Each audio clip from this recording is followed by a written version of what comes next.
நமஸ்காரம். இன்றைக்கி நான் உங்களுக்கு ட்ரெடிஷ்னல் முளகூட்டல் பண்ணி காமிக்க போகிறேன். அதுக்கு நான் காய் கேரட்டும் உருளைக்கிழங்கும் போடுறேன். அதை நம்ம எப்படி பண்ணுறதுன்னு பார்ப்போம். குக்கர்லேயே பண்ணிடலாம். அதுக்கு 3 டேபிள் ஸ்பூன் பயத்தம்பருப்பு போட்டுருக்கேன். அதுக்கு தேவையான மஞ்சப்பொடி எல்லாத்துக்கும் நம்ம போட்டுக்கணும். ஏன்னா வயிற்று புண்ணு ஆற்றும். ப்ளஸ் நம்மளுக்கு கலர் கொடுக்கும் மஞ்சப்பொடி. அப்புறம் நான் மீடியம் சைஸ் 2 கேரட் எடுத்துட்டுருக்கேன். இது 5 பேர் தாராளமாக சாப்பிட்லாம். அது ஒரு உருளைக்கிழங்கு, பெரிய சைஸ் உருளைக்கிழங்கு ஒன்றே ஒன்று.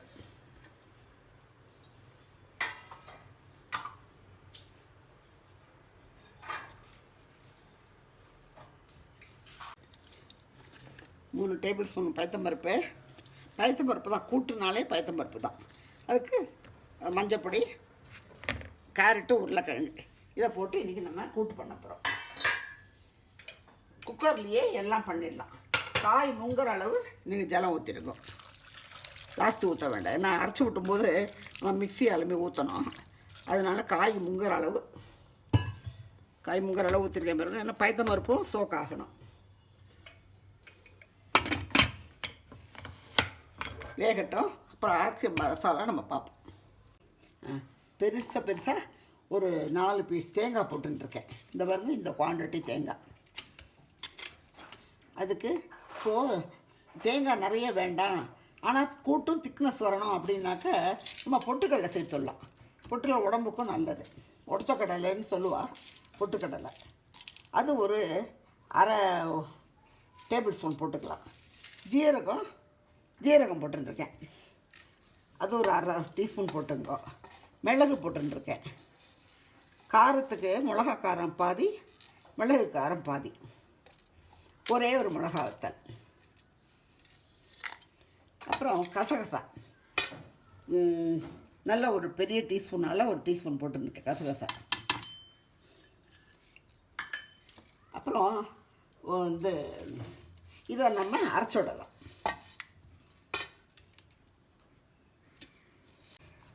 நல்லா நைஸாக அரைச்சுங்க.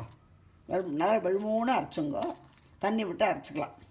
அதுக்கப்புறம் மிக்ஸி அலம்பி ஊற்றிக்கலாம். அந்த கூட்டோட திக்னஸ் பொறுத்து இருக்குது. கூட்டு விசில் ஒரு 3 விசில் விட விடுங்க. அதுக்கு மேலே வேண்டாம், இல்லை ரொம்ப குழஞ்சிரும் காய். 3 விசில் விட விடுங்க. இதை நல்லா வெளுமூணாக அரைச்சுங்க. அது வெந்த உடனே நம்ம ஊற்றலாம். அப்புறம் பார்க்கலாம். கேரட்டு, உருளைக்கிழங்கும் பயத்தம்பருப்போட போட்டோம் இல்லையா, நல்லா வெந்துடுத்து. இப்போ நம்ம அரைச்சி வச்ச மசாலா இருக்குது. தேங்காய், ஜீரகம், கொஞ்சம் கசகசா, கொஞ்சம் பொட்டுக்கடலை, மிளகு, ஒரே ஒரு மிளகா வத்தல் எல்லாம் சேர்ந்து அரைச்சிக்கும். இதெல்லாம் எதுக்கு போடுறோன்னா, கசகசா நல்லது. தேங்காயை கொஞ்சம் மினிமைஸ் பண்ணிக்கலாம். அதுக்கு தான் இதெல்லாம் போடுறோம். இப்போ இதுக்கு வேணுங்கிற அளவு உப்பு போட்டுப்போம். ஏன்னா அப்போ உப்பு போட்டுருந்தாருனாக்கா நம்மளுக்கு பயத்தம்பருப்பு வேகாது. அதனால் இப்போ தான் உப்பு போட போகிறோம்.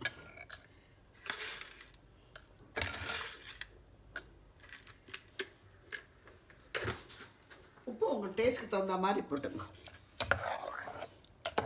சில பேர் உப்பு நிறைய கம்மியாக சாப்பிடுவா, சில பேர் கரெக்டாக இருக்கும், சில பேர் கொஞ்சம் கூட வேணும். அதனால் உங்கள் டேஸ்ட்டுக்கு ஏற்ற மாதிரி உப்பு போட்டுங்க.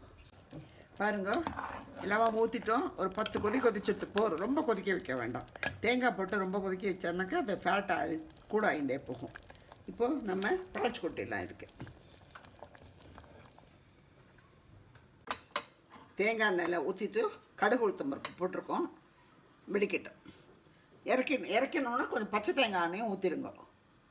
நல்லா ஒரு 2 டீஸ்பூன் ஊற்றுங்க பச்சை தேங்காய் எண்ணெய். அது வாசனையாக இருக்கும்.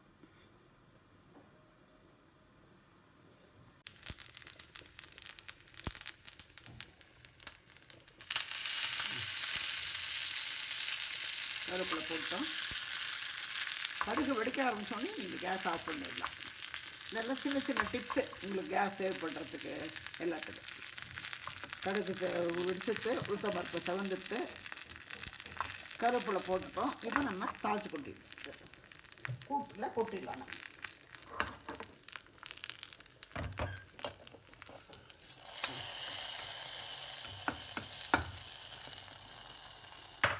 கொஞ்சம் பச்சை தேங்காய் எண்ணெயும் ஒரு 2 டீஸ்பூன் ஊற்றுங்க. போதும். ஒரு குக்கர்லேயே எல்லாத்தையும் நீங்கள் பண்ணிடலாம். அதுக்கு தனியாக ஒரு பாத்திரம் எடுக்க வேண்டாம். சர்வ் பண்ணுறதுக்கு மாத்திரம் ஒரு பாத்திரம் எடுத்துட்டா போதும்.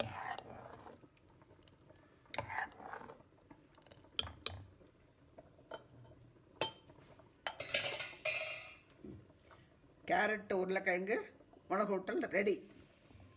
சாப்பிடுங்க. டேஸ்ட் எப்படி இருக்குன்னு சொல்லுங்க. எனக்கு ஃபீட்பேக் கொடுங்க. எங்கள் சேனலில் சப்ஸ்கிரைப் பண்ணுங்க. உங்கள் சப்போர்ட் எங்களுக்கு எப்பொழுதும் வேணும். பாய்.